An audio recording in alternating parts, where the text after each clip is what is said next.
दोस्तों, आपने बहुत सारे इलेक्ट्रॉनिक सर्किट या इलेक्ट्रॉनिक कार्ड्स में इस तरीके का कंपोनेंट लगा हुआ तो देखा ही होगा। अगर नहीं देखा है तो आपने इस तरीके का कंपोनेंट तो जरूर देखा होगा। ये कंपोनेंट तो बहुत लोग बचपन से देखते आ रहे हैं। जो आप हाथ में डिजिटल घड़ी इस्तेमाल करते हैं या फिर घरों में जो घड़ी सुई वाली लगी होती है, उसके अंदर ये कंपोनेंट आपने बचपन में भी कभी ना कभी जरूर देखा होगा। इस कंपोनेंट को किस लिए सर्किट में लगाया जाता है और ये कंपोनेंट का क्या काम है, क्या नाम है और कैसे ये काम कर रहा है, आपको इस वीडियो में बताने वाला हूं। तो कोशिश कीजिएगा कि इस वीडियो को कहीं पर बिना स्किप किए पूरी देखनी है, ताकि आप लोग को मैं जो जानकारी अपनी तरफ से देने वाला हूं वो आप लोग सही तरीके से समझ सकें। अच्छा, जिन लोग को इसका नाम पता है मुझे कमेंट करके आप बता सकते हैं, और इस कंपोनेंट को आपने पहली बार कब सर्किट में लगा हुआ देखा था ये भी मुझे बता सकते हैं। शायद आपने हाथ घड़ी में या फिर दीवार घड़ी में लगा हुआ जरूर देखा होगा। चलिए स्टार्ट करते हैं। तो सबसे पहले तो इस कंपोनेंट का के बारे में थोड़ा सा मैं बता देता हूं। इस कंपोनेंट को क्रिस्टल या क्रिस्टल ऑसिलेटर कहते हैं। ऑसिलेटर मींस कम कपाने वाला, वाइब्रेशन करने वाला, थरथराने वाला। ठीक है। अब ऑसिलेटर का इसमें क्या काम है, तो यहाँ पर थोड़ा सा मैं आपको एक अलग से एक छोटा सा एग्जांपल देके समझाऊं। अगर वीडियो लंबी हो तो थोड़ा सा सब्र कीजिए, कुछ सीख कर ही जाएंगे आप, क्योंकि मैं एक सीधे तरीके से, एक देसी तरीके से आपको समझाने की कोशिश करता हूँ ताकि आप लोग बहुत ही बेसिक तरीके से समझ सकें। अगर आप इस तरीके से ह्यूमन बॉडी की अगर बात करूं, तो इस तरीके से आप कुछ देर इसमें टच करेंगे तो आपको यहाँ पर एक धक धक धक धक धक धक से सुनाई देगी, यानी कि ये एक पल्स है। तो हमारी बॉडी में ना, अगर कोई जिंदा इंसान है तो उसमें पल्स जरूर चलेगी इस तरीके से। वैसे ही जैसे ह्यूमन बॉडी को जिंदा रखने के लिए पल्स चलना जरूरी है, वैसे ही किसी सर्किट में को किसी सर्किट को जिंदा रखने के लिए उसमें भी पल्स जरूरी है। उस पल्स को जनरेट करने के लिए एक पल्स जनरेटर या सिग्नल जनरेटर या फ्रीक्वेंसी जनरेटर की जरूरत पड़ती है। जी हाँ, ये वही काम करता है, ये फ्रीक्वेंसी को जनरेट करता है। यानी कि फ्रीक्वेंसी मीन्स आवर्ती। किसी आवर्ती को यानी कि पल्स को जनरेट करने का काम ये डिवाइस या ये कंपोनेंट कर रहा है।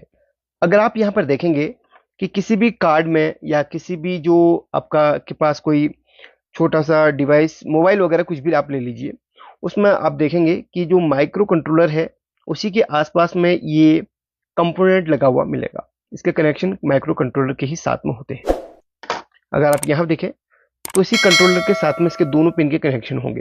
अगर मैं इस स्टिकर को हटा दूं तो आप देखेंगे कि यहाँ पर डायरेक्ट देखिए, इसकी एक लेग यहाँ पर इस पिन से जुड़ी है, दूसरी लेग दूसरी पिन से जुड़ी है, यानी कि कंट्रोलर के ही पास में लगा हुआ है।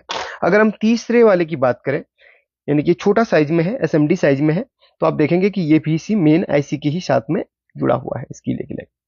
यानी कि आईसी को, ठीक है, आईसी को चलने के लिए, आईसी को काम करने के लिए एक क्लॉक सिग्नल की जरूरत पड़ती है, एक फ्रीक्वेंसी की जरूरत पड़ती है, एक पल्स की जरूरत पड़ती है। इसका काम वही पल्स को जनरेट करके इस आईसी को देना होता है। यानी कि अब इसमें देखिए, हमारे बॉडी में एक पल्स, सामान्य पल्स होती है ना, ज्यादा तेज नहीं होनी चाहिए, ज्यादा कम नहीं होनी चाहिए, सॉरी कम नहीं होनी चाहिए, ज्यादा नहीं होनी चाहिए, नॉर्मल होनी चाहिए। तो इस आईसी को चलने के लिए भी जितने फ्रीक्वेंसी की, मेगा हर्ट्ज में हो, गीगा हर्ट्ज में हो या हर्ट्ज में हो, जितने की इस आईसी को जरूरत है उतना ही ये प्रोवाइड करता है। फिक्स वैल्यूज की होती है। इसमें 26 मेगा हर्ट्ज यहाँ पर है, और एक हमारे पास है, इसमें ऊपर लिखा हुआ रहता है यहाँ पर 27 मेगा हर्ट्ज है। वैसे ही हर सर्किट में जो क्रिस्टल लगे हुए हैं उन सभी की अलग अलग फ्रीक्वेंसी वहां पर सेट होती है। जितना उसकी आईसी को रिक्वायरमेंट है उतना ही वहां पर उसको मिलनी चाहिए। एक कमाल की बात आपको बताऊं, जिसमें जो क्रिस्टल लगा हुआ है, अगर उस सर्किट में अगर आप थोड़ा सा ज्यादा या थोड़ा सा कम वैल्यू के क्रिस्टल का इस्तेमाल करेंगे तो सर्किट की जो आईसी है थोड़ा सा फास्ट का, कभी कभी आप ये एक्सपेरिमेंट घड़ी में करके देखना। अगर आप ज्यादा मेगा हर्ट्ज के घड़ी में अगर वो क्रिस्टल लगा के देखेंगे तो आपको वहां पर घड़ी फास्ट चलती हुई आपको मिलेगी। ऐसा एक्सपेरिमेंट आप में से कई लोगों ने किया भी होगा।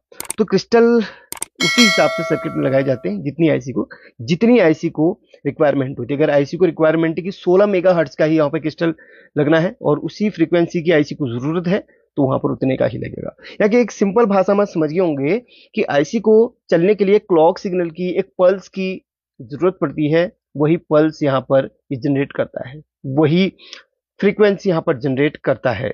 यानी कि इसको एक फ्रीक्वेंसी जनरेटर, पल्स जनरेटर आप कह सकते हैं। ठीक है। हालांकि फ्रीक्वेंसी और पल्स अलग अलग वर्ड हैं, लेकिन इसका काम एक ही है, जनरेट करना उतना जितना इसकी वैल्यू है। अब इसके सर्किट में खराब होने पर क्या क्या चीजें आपको मिल सकती हैं वो मैं जरा बता दूं। आप बहुत सारे सर्किट रिपेयर करते होंगे और कभी कभी आप इस पे ध्यान नहीं देते होंगे। यानी कि बहुत सारे सर्किट आपके पास आते हैं, जब आप देखते हैं बहुत जो बेसिक चीजें, सपोज इस कार्ड की मैं बात करूं तो आप बेसिक चीजें देखते हैं। इस कार्ड को जो वोल्टेज चाहिए होती है ऑन करने के लिए 3.3 वोल्ट की जरूरत पड़ती है। उसके बाद आप यहाँ पर रेगुलेटर पे देखते हैं 1.8 बना रहा है, अच्छी बात है। उसके बाद आप यहाँ पर यहाँ पर चेक करते हैं वोल्टेज, इस पे वोल्टेज चेक करते हैं, बिल्कुल सही हो रही है, आपको कहीं पर भी कोई डाउट नहीं मिल रहा, फिर भी आपका कार्ड बिल्कुल डेड पड़ा हुआ है, तो एक छोटा सा काम कर लेना, एक बार इसको, हाँ एक चीज और मैं बता रहा हूँ, इसमें क्या है ना, सॉफ्टवेयर का भी इशू होता है कभी कभी, तो इसमें सॉफ्टवेयर चढ़ा के भी देख लेना। अगर सॉफ्टवेयर नहीं चढ़ाना चाह रहे हो तो उससे पहले इस क्रिस्टल को चेंज जरूर कर लेना।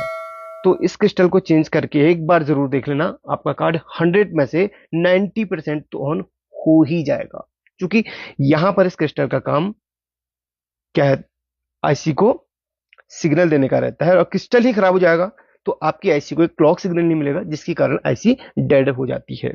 तो प्लीज इसको करके देख लेना। अब मेरे पास देखिए डिजिटल मीटर ही आया था, तो मैंने भाई पूरी चीज चेक करा, कहीं पर भी मुझे प्रॉब्लम नहीं दिखी। अब यहाँ पर क्रिस्टल लगा हुआ था, तो मैंने कुछ नहीं करा, मैंने कहा यार चलो लास्ट में एक काम करके देखते हैं, इसमें क्रिस्टल लगा के देखते हैं। क्रिस्टल लगाया तो 1 सेकेंड नहीं लगा मुझे क्रिस्टल चेंज करने में, और ये ऑन हो गया 100%।